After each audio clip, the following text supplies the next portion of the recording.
Up next on Line TV, we have Victoria Vega with the access cards, Jacob Shoei with their sports updates, and Kat Berman with the robotics team. And me, Linus Bowman with all your weather updates. All that and more, Line TV starts now.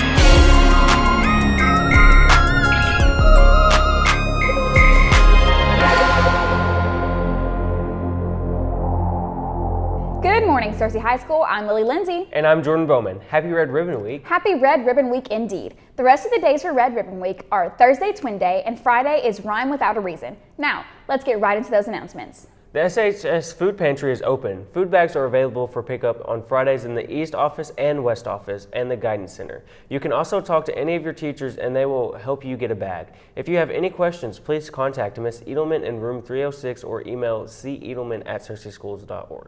If you are a chess player and you're interested in attending the Fall Chess Tournament on Tuesday, October 31st, please email Mrs. Lawson at klawson@searcyschools.org. Chess club meetings are at 7:30 a.m. and Tuesdays in room 124. All chess players are welcome. FBLA will meet Wednesday, November 1st at 7:30 a.m. in Ms. McSpadden's room, room 208. They will discuss our fundraisers and competitive events during this meeting. NHS members will be meeting November 28th at 7:30 a.m. in room 326. Make sure you are signing up for volunteer events and have notifications from Schoology. The final NHS Scholarship Workshop will be November 10th during 0 hour in room 326. Wow, that's a lot of announcements. Hey Lily, I've had this card for the longest time and have no idea what it's for. Jordan, it's your access card to the doors around campus. Let's send it over to Victoria to learn more. Recently, the school has been making an effort to make sure everyone has working access cards and can safely access the building.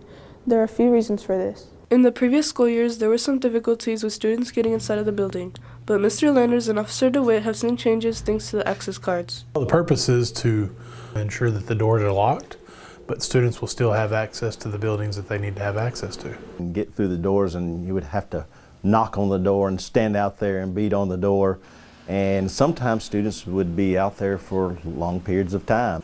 Take your card and you swipe the area, and that's how the magic works.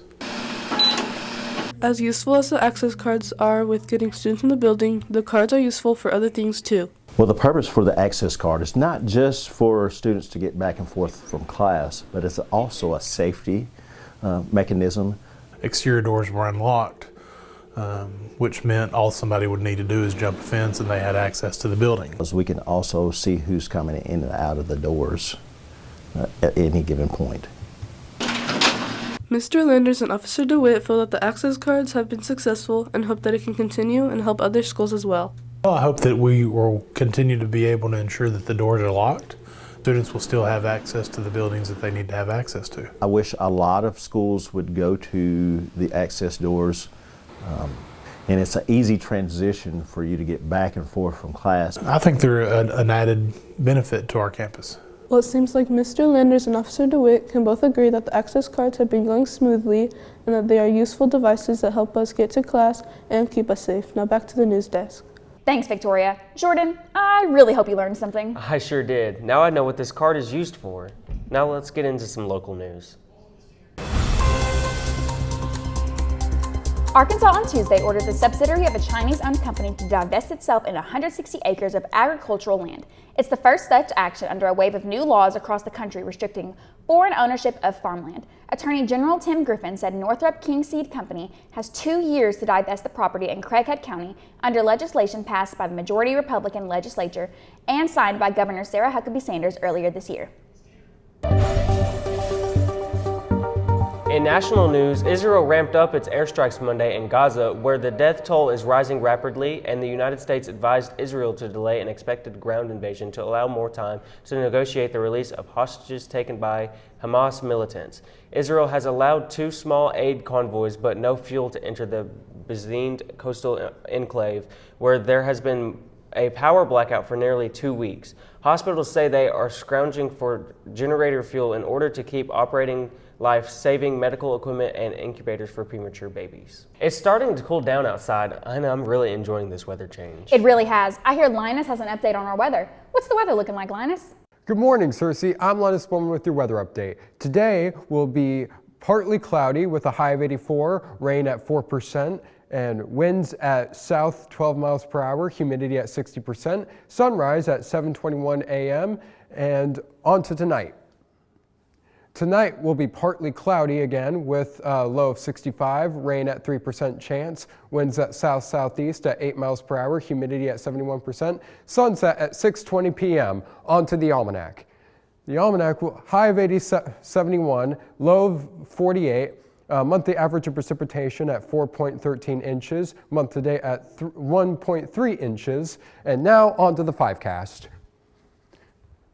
Thursday will be partly sunny with a high of 83, a low of 69, and a 24% chance of rain. Friday will be partly cloudy with a high of 86, low of 66, with a 24% chance of rain. Saturday will be showers with a high of 79, a low of 64, with a 50% chance of rain. Sunday will be PM showers with a high of 80 and a low of 55, with a 36% chance of rain.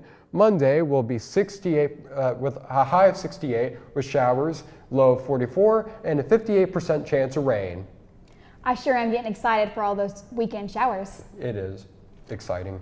I wonder what our lunch ladies are cooking up for lunch today. What's for lunch today, Jordan?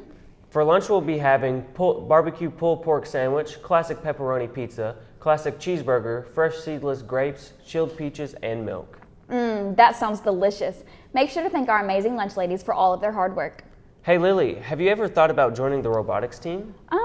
No, I haven't. But I hear it's not too late to join before the season starts. Let's send it over to Kat Bremen, who has more information. Everybody wonders how a robot is made and how much time and money goes into making these robots.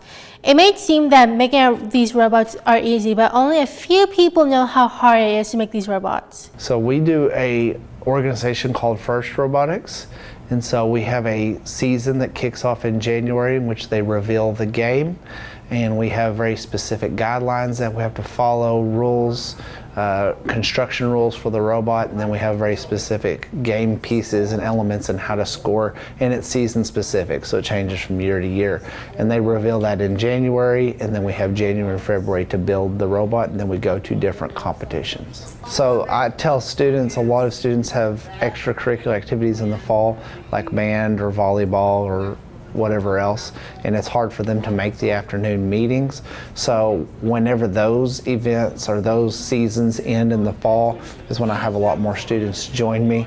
But the main part of our season is January, February, and March, and so that's the part where I really want the students have to be involved, just like any other sports season. When making a robot work, it requires time, patience, and teamwork to make these robots work. Last year was our first rookie year, and I already said the season starts in January, like 4 times. When the robotics team goes into competitions, they can go to national competitions to win all state and to show off their hard-worked robot. We have a regional competition that we go to in March. Last year it was at Harding University, and we won an award that qualified us for World Championships, which was in Houston, Texas. And we went to Houston in April and competed against about 700 other teams from all over the world. So this year we will be doing the Arkansas Regional again, but they're actually moving it and it'll be hosted in Lyon Arena this year. So we're very excited about that. Watching a bunch of videos to actually be good at your... By being part of the robotics team, you can learn how to do engineering that can also help you get a career into the maintenance field. I want to be an engineer in my future, so it's helpful learning all of the skills together, and it's going to be helpful in my future because I want to go into like a degree in a career fields that uses these skills. By being part of a team, you can learn new skills such as teamwork, engineering, and so much more. I hope you all have an electrifying day. Now back to the news desk. Thanks, Kat. It looks like the robotics team is going to have a fun season. I'm sure they will. They are even hosting a robotics competition in the arena. Speaking of competitions, it's time for a sports update with our very own Jacob Shoei. I can't wait to hear what's going on in the sports world. Take it away, Jacob.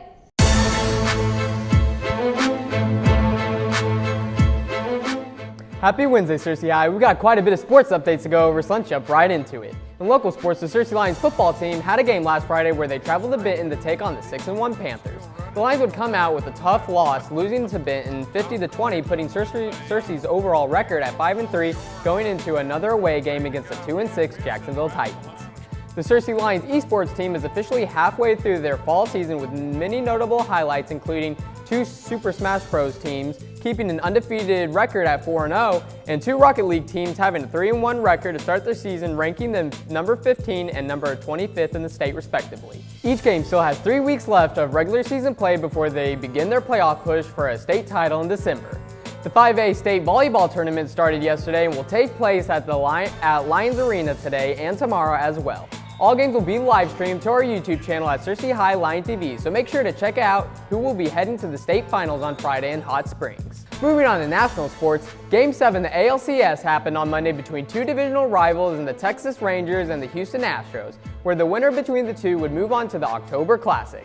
While the matchup looked exciting, the Rangers offense went off from a Corey Seager home run in the first and a Adolis Garcia homer in the fourth to give them an 8-2 lead with more than half of the game to go.